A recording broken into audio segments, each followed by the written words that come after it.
مزید short clip بیانات کے لیے چینل کو سبسکرائب کیجیے اور بیل آئیکن کو دبائیے۔ جزاک اللہ۔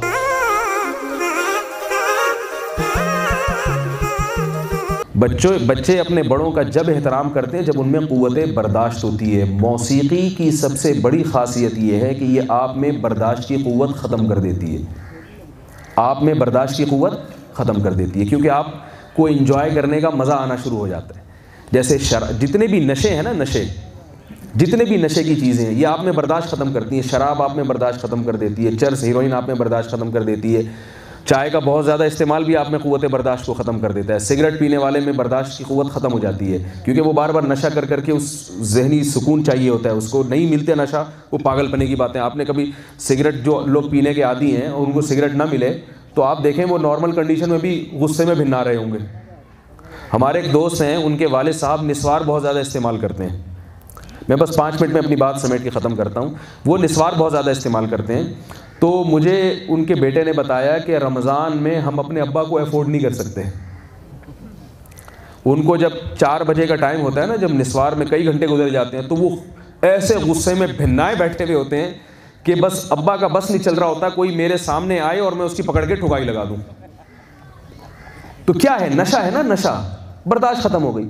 تو موسیقی بھی ایک نشہ ہے، گانے بجانے، یہ ناچ گانے کی محفلیں، یہ بھی کیا ہے؟ ایک نشہ ہے۔ جب اس کے آپ عادی ہو جائیں گے تو پھر آپ کو جب یہ چیز نہیں ملے گی تو آپ کا دماغ خراب ہونا شروع ہوگا۔ آپ گھر میں بڑوں سے احترام سے بات نہیں کرو گے، بیٹی اپنی ماں سے احترام سے بات نہیں کرے گی۔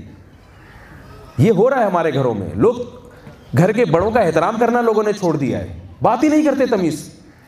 اللہ قرآن مجید میں کہہ رہے ہیں وَلَا تَقُل لَهُمَا اُفٍّ، ماں کے سامنے اف مت کرو، بیٹی کو حکم دے رہے ہیں باپ کے سامنے اف مت کرو۔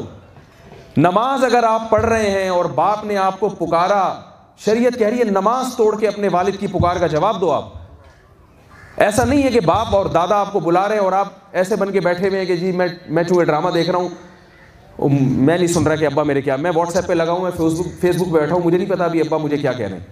یہ کیوں ہو رہا ہے ہمارے گھروں میں؟ طلاقیں اتنی ہو رہی ہیں، برداشت ہی ختم۔ ادھر شادی ہوتی ہے اور 1 ہفتے بعد لڑائی جھگڑے شروع ہو جاتے ہیں۔ ہم اپنے باپ دادا کو دیکھتے تھے، ان کے نکاح ہوتے تھے، طبیعتیں بالکل ایک دوسرے سے میچ نہیں کرتی تھی میاں بیوی کی، اس کے باوجود کامیاب زندگی گزار کے جاتے تھے، طلاق کا نام زبان پہ نہیں آتا تھا، برداشت کرتے تھے۔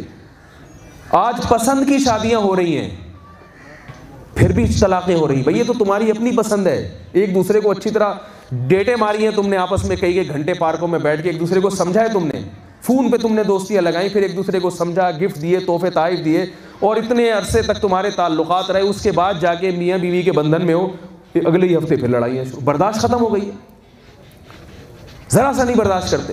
ماں اگر اپنی بیٹی سے کوئی بات کہتی ہے وہ آگے سے جواب دیتی ہے، تو میں تو حیران ہوتا ہوں کہ کیسے گھر میں زندگی گزر رہی ہے، کیسے آپ یعنی کیسے آپ معاشرے میں تو خودکشیاں ہی ہوں گی پھر تو، جب سارے ڈپریشن کے مریض بن جائیں گے۔ تو اس کی وجہ کیا ہے؟ مذہب کو فالو نہ کرنا، اللہ اس کے رسول کی تعلیمات کو فالو نہ کرنا۔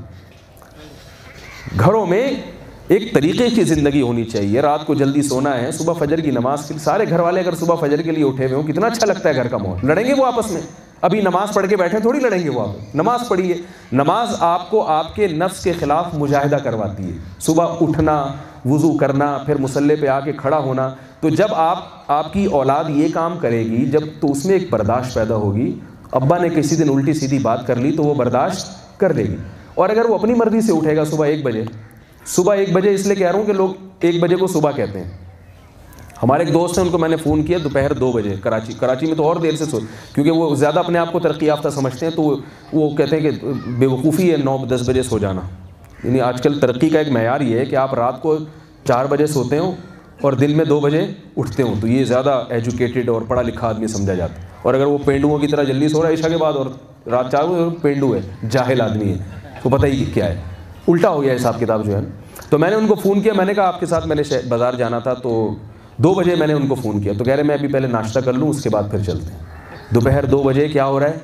ناشتہ ہو رہا ہے۔ یہ ڈپریشن کا مریض بن جاتا ہے۔ اللہ نے رات بنائی ہے سونے کے لیے، دن بنایا ہے کاموں کے لیے، لیکن جب آپ رات کو واٹس ایپ پہ، فیس بک پہ گھنٹوں بیٹھے رہیں گے، انٹرنیٹ پہ بیٹھے رہیں گے، فلمیں دیکھ رہے ہیں اور لڑکیوں سے باتیں کر رہے ہیں، تو پھر آپ رات کو نہیں سوئیں گے۔ اور جس ٹائم کا جو وقت ہوتا ہے نا، اگر وہ وقت پہ نہ کیا جائے وہ کام، تو آپ کا اندر کا سارا سیٹ اپ کیا ہو جاتا ہے؟ خراب ہو جاتا ہے۔ قدرت نے دیکھو، میں ایک مثال دیتا ہوں کہ پرندے مغرب کی نماز ہوتے ہی اپنے گھونسلوں میں چلے جاتے ہیں، حالانکہ ان کو تو کسی نے نہیں بتایا نا کہ اچھے بچے جلدی سوتے ہیں، صبح جلدی اٹھتے ہیں، کسی پرندے کو کسی نے سکھایا کہ اچھے بچے جلدی سوتے ہیں؟ لیکن جانور اپنی فطرت پہ ہوتا ہے، اس میں اللہ نے جو سافٹ ویئر انسٹال کر دیا نا سونے اور جاگنے کے، وہ اسی کے حساب سے چل رہا ہے۔ انسان چونکہ عقل مند ہے، وہ اللہ کے بنائے ہوئے ان سافٹ ویئر کو اس کے خلاف چلتے چلتے کیا کر دیتا ہے؟ جیسے کمپیوٹر کا ایک طریقہ ہے کہ شٹ ڈاؤن کر کے پراپر طریقے سے اس کو بند کیا جائے، اگر آپ بار بار سوئچ اس کا نکالتے رہیں گے تو وہ خراب ہو جائے گا۔ تو ہم کیا کرتے ہیں، جو ہماری ترتیب ہے سونے اور جاگنے کی، ہم اس کو ڈسٹرب کرتے رہتے ہیں، اور ہمارا اندر کا سارا سیٹ اپ ہی یہ بھی جدید تحقیق کی آئی ہے کہ شوگر کی جو بیماری ہے وہ سب سے زیادہ اس کی جو وجہ ہے وہ رات کو دیر سے سونا اور صبح دیر سے اٹھنا۔ تو تھوڑا سا گھروں پہ کنٹرول کریں۔ ماشاءاللہ جیسے ہمارے یہ شناور بھائی نے توبہ کی ہے، میں سمجھتا ہوں انشاءاللہ ان کی زندگی پہلے سے اچھی گزرے گی، ان کو سکون ملے گا۔ تو نوجوان طبقہ لائف کو انجوائے اگر واقعتاً کرنا چاہتا ہے، صحیح معنی میں دین کی طرف آ جائے، شادی کرے، اولاد پیدا ہو، گھر بار والی زندگی گزارے، جو ایک خاندانی آدمی کی زندگی ہوتی ہے، چھڑے چھاٹ والی زندگیوں سے توبہ کر لیں۔ سمجھ رہے ہیں؟ پارکوں پہ لکھا ہوتا ہے نا فیملی کے ساتھ الاؤ ہے، کیوں لکھا؟ وہ تو پہلے تو فیملی کا مطلب واقعی فیملی ہوا کرتا تھا کہ بیوی بچوں کے ساتھ آئیں، وہ وجہ کیا؟ ان کو پتہ ہے یہ جو چھڑے چھاٹ آئیں گے تو یہ کیا کریں گے؟ یہاں چھچوری حرکتیں کریں گے، چھڑے چھاٹ۔ ان کو پتہ ہے فیملی والے جب آئیں گے تو وہ چھچوری حرکتیں نہیں کریں گے، اس کو خیال ہوگا بھائی میری بھی بیٹیاں ہیں، میرے بھی بیٹے ہیں، میری بھی بیوی ہے۔ تو جب انسان ایک نکاح کے بندھن میں آتا ہے، اچھی زندگی اس کی شروع ہوتی ہے، تو بہت ساری برائیوں سے بچ جاتا ہے۔ تو جتنے یہاں نوجوان طبقہ بیٹھا ہے میں ان سے کہوں گا کہ ان سے عبرت حاصل کریں، انہوں نے جیسے ماشاءاللہ جوانی میں توبہ کی ہے تو آپ لوگ بھی توبہ کریں۔ اور یہ مقصد نہیں ہے کہ فوراً ایک لوگ ڈرتے ہیں یار یہ مولویوں کا بالکل ایسا گیٹ اپ بنانا پڑے گا، ہمیں بھی یہ مشکل ہو جائے گی، تو وہ گیٹ اپ ہر ایک کا اپنا ہی ہوتا ہے، ٹھیک ہے نا، اس میں کوئی سختی نہیں ہے۔ جو گناہ ہیں شریعت نے جن سے بچنے کا ہمیں حکم دیا ہے، اب آپ مجھے بتاؤ لڑکیوں سے دوستیاں لگانا، یہ تو سب جانتے ہیں نا، گرین والے بھی کہتے ہیں کہ غلط ہے، وائٹ چینل والے بھی کہتے ہیں غلط ہے، زور سے آمین والے اور آہستہ آمین سب کہتے ہیں نا غلط ہے۔ کیا خیال ہے اس میں؟ تو کوئی فرقہ واریت اور مسلک کی بات نہیں ہے نا۔ تو بھائی یہ کام کر لیں، اگر نکاح کریں اور لڑکیوں سے دوستیاں ختم کر دیں، اس کو برا ہی نہیں سمجھا جا رہا ہمارے معاشرے میں۔ گپے مارتے رہتے ہیں، اتنی فرینڈ ہیں، لڑکیوں کی لڑکوں سے دوستیاں، لڑکوں کی لڑکیوں سے دوستیاں، ایک پورا کلچر تباہ و برباد ہوتا جا رہا ہے، پورا کلچر برباد ہو رہا ہے، حیا اور شرم ختم ہوتی جا رہی ہے۔ تو کیا خیال ہے یہ ہمت کریں گے؟ اور نماز ہے، 5 ٹائم کی نماز ہے، اس میں تو میرا خیال ہے کسی کا اختلاف نہیں ہے۔ کیا خیال ہے بھائی؟ کوئی ایسا فرقہ ہو جو کہتا ہے بھائی نماز ہی نہیں ہے، اور اگر کوئی ایسا فرقہ ہے تو 100% غلط ہے، اس میں تو دو رائے نہیں ہو سکتی۔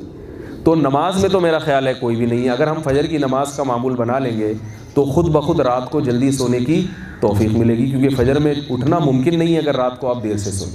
اور مفتی طارق مسعود صاحب کے شارٹ کلپ بیانات کے لیے ہمارا چینل سبسکرائب کریں اور بیل آئیکن کو دبائیں۔ جزاک اللہ۔